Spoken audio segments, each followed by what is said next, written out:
দুটি বাইকের মুখোমুখি সংঘর্ষে চলে গেল 4টি তাজা প্রাণ। এই ঘটনায় আরো 2 বাইক আরোহী গুরুতর জখম হয়েছেন। শনিবার রাতে ঘটনাটি ঘটেছে কালীগঞ্জ থানার পলাশীমিরা বাজার ক্যাম্পের অধীনে ভুরুলিয়া মাঠপাড়া এলাকায়। মৃতেরা হলো নাকাশিপাড়ার আকন্দডাঙ্গার বাসিন্দা মনিরুল মল্লিক ও ওই গ্রামেরই বাসিন্দা জাকির মল্লিক এবং কালীগঞ্জ থানার বড়কুল বেরিয়ার বাসিন্দা ওমর ফারুক ও আরিফ মল্লিক। এছাড়াও আহতেরা হলো আকন্দডাঙ্গার বাসিন্দা সুমন মল্লিক ও বড়কুল বেরিয়ার বাসিন্দা ঈদ মোহাম্মদ। পুলিশ ও স্থানীয় সূত্রে জানা গিয়েছে, নাকাশিপাড়া থানার আকন্দডাঙ্গা গ্রামের 3 যুবক একটি বাইকের আরোহী ছিলেন। অপর একটি বাইকের আরোহী ছিলেন কালীগঞ্জ থানা এলাকার বড়কুলবেরিয়া গ্রামের 3 যুবক। দ্রুত গতিতে যাওয়ার সময় নিয়ন্ত্রণ হারিয়ে ভুরুলিয়া মাঠপাড়া এলাকায় তাদের মুখোমুখি সংঘর্ষ হয়।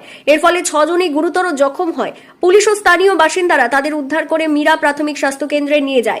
সেখানে চিকিৎসক আকন্দডাঙ্গা গ্রামের মনিরুল মল্লিক ও জাকির মল্লিককে এবং বড়কুলবেরিয়া গ্রামের ওমর ফারুককে মৃত বলে ঘোষণা করেন। বাকিদের বহরমপুর মেডিকেল কলেজ হাসপাতালে স্থানান্তর করা হয়। সেখানে চিকিৎসাধীন অবস্থায় মৃত্যু হয় বড়কুলবেরিয়ার আরিফ মল্লিকের। বাকি দুজনের চিকিৎসা চলছে। এ ঘটনা এলাকায় শোকের ছায়া নেমে এসেছে। দুর্ঘটনাগ্রস্ত বাইক দুটি আটক করার পাশাপাশি ঘটনার তদন্ত শুরু করেছে কালীগঞ্জ থানার পুলিশ। কালীগঞ্জ থেকে আলামিন শেখ ও মানিক শেখের রিপোর্ট, জি নিউজ বাংলা। আজ আমাদের বুকটা বেটি বেটি যায় কথা বলতে পারছি আমাদের কপালে সুখ নাই বাইরে করে গেলে ভাই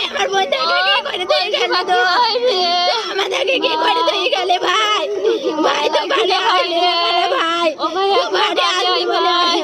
এখন কথা বলি যে ভাই রে ও ভাই তো কোথায় চলে গেলে ভাই তো ভাই বাড়ি আয় ভাই ভাই তো সব সময় আমাদের খোঁজলে কে খোঁজলে ভাই আমার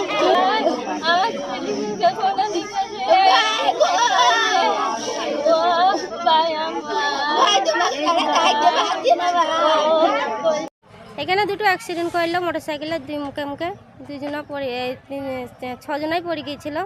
3 জনের মৃত্যু হয়ে গিয়েছে আর 2 জনাকে নিয়ে গিয়েছিল। মোটরসাইকেলে কজন করেছিল? মোটরসাইকেলে কজন করছিল? 3 জন করছিল মনে হয়। 6 জন। 6 জন ছিল। কোন দিকে আসছিল ওরা? একটা পলাশী বাজার থেকে আসছিল, একটা বড়কুলবাড়ি থেকে আসছিল। যারা পলাশ থেকে আসছিল তাদের বাড়ি কোথায়? সেটা আকন্দবেড়ি। এই দিকে যারা যাচ্ছিল এটা বড়কুলবাড়ি। পলাশ থেকে যাচ্ছিল? হ্যাঁ, পলাশীতে যাচ্ছিল। কজন এখানে মারা যায়? এখানে 3 জন মারা যায়। আর হসপিটালে কজনকে নিয়ে যায়? হসপিটালে 3 জনকে নিয়ে গিয়েছিল। ওখান থেকে কি রেফার করে? ওখানে থেকে ইপার করে দিয়ে যায় বহরমপুরে। বহরমপুর থেকে আবার একজন মরে গেছে।